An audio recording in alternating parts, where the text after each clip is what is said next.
Hello, and welcome back to Diecast Graveyard. My name is Paul. Thanks for joining me today. Today we've got an original Sweet 16 Beatnik Bandit. Now this car was designed by Big Daddy Ed Roth. I was privileged to see the original car years ago when I was living in California. And what a beautiful car it is. The man is an absolute genius. Now this particular car is a Hong Kong version because it's got the little holes on the bottom, and you'll see that later. But let's have some fun. Grab your favorite beverage, preferably an adult beverage, and join along with today's restoration of this beautiful Beatnik Bandit. Let's get started.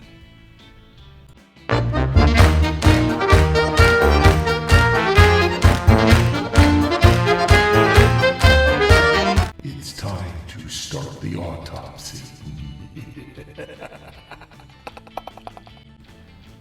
I've already drilled out the post, and there's only one post on this car, as the front end is held in by the lights and the grille. The posts on these cars are incredibly narrow, especially the original red line, so you have to be careful when you're drilling them out. I use a 1-72 screw in here and tap, but I use a 1/16 inch bit when I drill it out. Now this car's got some wear and tear on it, so we're going to strip that down and polish it up. Here's the base. And again, this is a Hong Kong version. You can tell by the little slots on the bottom, and hey, the big word's Hong Kong there too. We'll clean up the base. Here's the engine. We'll need to touch that up with a Molotow chrome pen. And the engine connects to the interior to keep it stabilized while it's inside the car. It just sits in there.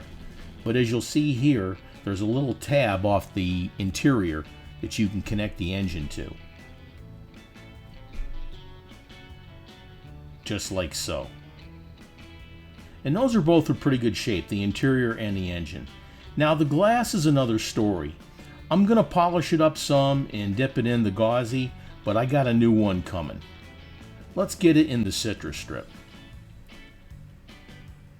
Here we've got the citrus strip, and we're going to dip that in there and get that completely coated.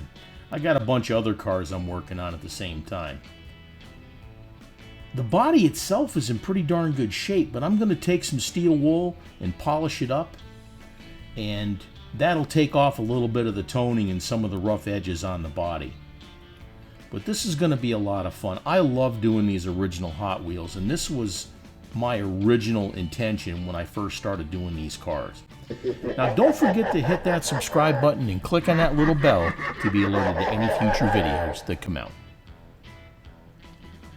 I'm using 4/0 steel wool here, and for those of you who don't know what that means 4 zeros. And that's very, very fine steel wool, so it doesn't make a lot of scratches on the body as you use it.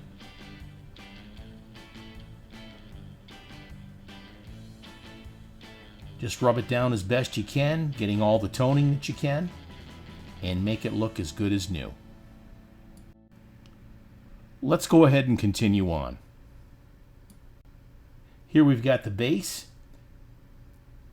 I'll dip that in some lime away in water, let that set for about 3 minutes, and then we'll come back and we'll hit it with a brass brush. I got a few other cars I'm working on here at the same time. It won't affect the tires or the plastic at all,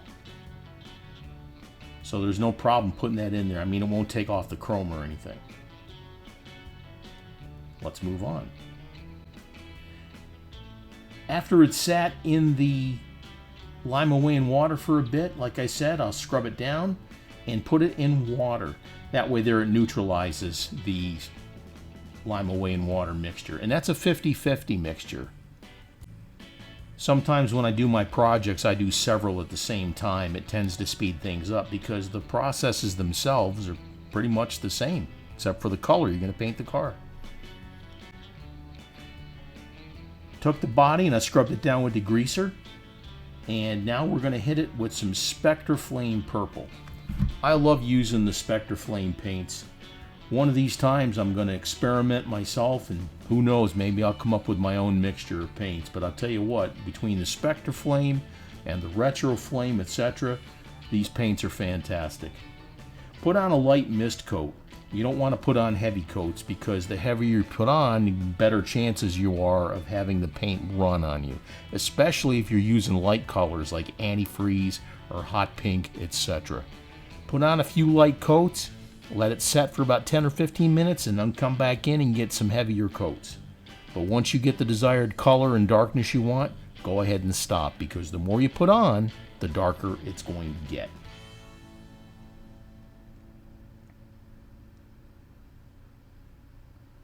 I love doing the airbrush. Now, a lot of people use the rattle cans. The only thing with rattle cans is, yeah, you can get some fairly good results with them, but the paint that comes out of the rattle cans is just too much and too thick. And it'll fill in all your details if you're not careful, like your door jambs, etc. So, if you can transition to an airbrush, I recommend it highly. I've been using an airbrush for over 40 years, and there's no other way to go in my opinion. I'll use rattle cans on a few things like some primer and some other things, but mostly everything I do is with an airbrush. But that's just my opinion. Let's move on. Okay, here we got the glass. I sanded it down some, but again, it's pretty scratched up.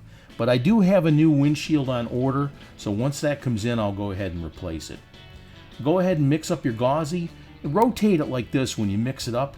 If you shake it, it's going to get full of bubbles, and those bubbles can transfer over to the plastic, so you really want to be careful. Now, whether you're using gauzy or the Pledge Revive or Future Floor Finish or whatever like that, it's all good stuff. It just depends on what your favorite is. I use them all. But when you use this, go ahead and dip it in, make sure it's coated well, make sure it's clean from oil and grease, etc. And then go ahead and touch it to a paper towel or a cloth to wick away that excess fluid so it dries nice and flat and doesn't pool up. Now, once you put it on the paper towel in the little container, cover it with a plastic lid so it doesn't get dusty. Now we're going to do a wheel swap. The base is really clean, so we're good to go there. And we're going to go ahead and pop these wheels off. Now put your thumb on either side of the wheel and give even pressure. If it gives any kind of a resistance or feels like it's stretching the axle or whatever like that, go ahead and stop and cut the wheel off. If I can save the wheels, I will. If I can't, well, I'd rather not break the bearing, so I'll go ahead and cut it off. This one here is giving me a hard time. I pushed on it and it just is giving me all kinds of resistance, so I'll go ahead and cut this bad boy off. Make sure when you go to cut it off that you don't cut into the bearing. That could definitely kind of make you say some curse words. I get my wheels from the Redline shop. Check out what John has to offer at www.redlineshop.com. He's got a complete line of original Redline wheels or aftermarket remade Redline wheels. He's got that beautiful Spectre Flame paint. He's got aftermarket decals for your Sweet 16 restorations and a whole bunch of other products. So check out the Redline shop. Tell them that Diecast Graveyard sent you. What a fantastic product John has to offer. So please check it out. Once you put the wheels back on, you're going to use this wheel tool. Now they have these at the Redline shop also. Go ahead and fit the tool between the bearing and the base. Push it with your thumb and push that wheel onto the bearing completely. Now if you have a problem getting that tool in there, don't force it, okay? Just push it on with your thumb, but be careful that you don't bend the wheel or the axle in the wheel, and it will again make you say more curse words, so be careful when you do that. Let's go ahead and move on. Here we're going to detail the base. Now the lights in the back, I'm going to use a Sharpie paint pen. Now the paint pens are really nice. Sometimes I'll use a Sharpie marker depending on the background. If it's painted, the background, I'll use paint. If it's chrome like this, normally I'll use the Sharpie marker. But that looks good. Here's all of our parts. We got the body that we painted purple, that beautiful Spectre Flame purple.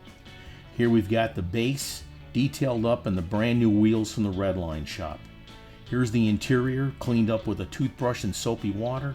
And here's the glass. It doesn't look bad, but it definitely needs replaced. And we're going to put that engine back in and touch it with a Molotow chrome pen. Meanwhile, back in the graveyard. And here's what we started with. This original Sweet 16 Hot Wheels Beatnik Bandit. What a beautiful car. It really is. And again, it's a Sweet 16. So you know what? Anytime you can do a car like this, it's an absolute privilege. I got started in this hobby because I wanted to restore the Hot Wheels that I had when I was younger and other ones that I find. I went ahead and we took it apart.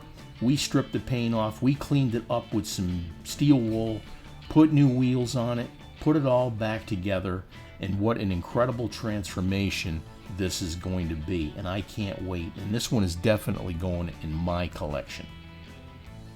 What a beautiful, fun time this was. And here's what we got to. Look at how nice that is. That paint turned out flawless. Those brand new wheels, the engine that we chromed up.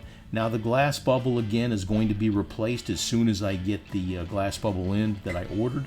And it's blue because, hey, it's a Hong Kong car. But again, I know that you can do this. Now, if you take your time and you get yourself a few main lines and practice drilling and practice painting and stuff like that, you can do this, folks. Now, if you have any questions, ask in the comments. I'm happy to answer the comments as best I can. I try to get back to every single one of you. But if you have any hard questions that I can answer for you, please put them in the comments and I'll do my best.